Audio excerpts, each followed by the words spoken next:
It is possible that not every one of your prospective customers are on social media platforms like TikTok or Instagram or some of the other platforms out there available, but it is very unlikely that good majority of your customers are not on these platforms. If you're in the B2B space, certainly having a personal brand, personal presence on LinkedIn as a subject matter expert in that space is important. There's been a lot of recent studies done where they've proved that the company pages don't have as much engagement as an industry leader who might be a thought leader within a company. Their voice, their opinion, their ideas tend to have a lot more interactions and engagement from both prospective buyers as well as vendors and suppliers and other people in that same industry who have similar audience. So it's imperative that you have a very strong social presence as an industry leader, and you need to just recognize that your audience, your customer base are more and more increasingly younger audience, and those people are digital natives. They are growing up in a digital world. They already have social profiles before they even got their first job. So that those people are becoming your customers. And if you have an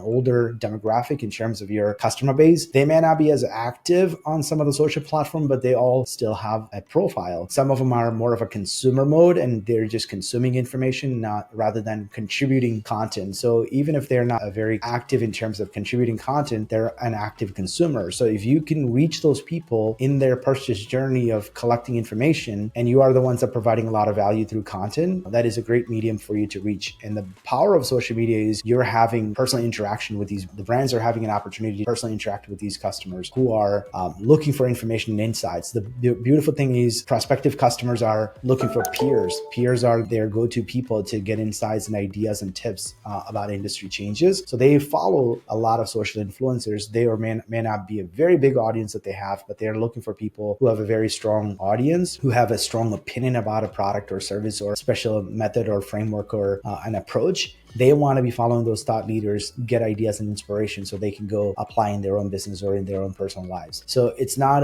an option anymore for you to just stay on the sidelines and say, hey, social media is not for us because our customers are not on social media platforms.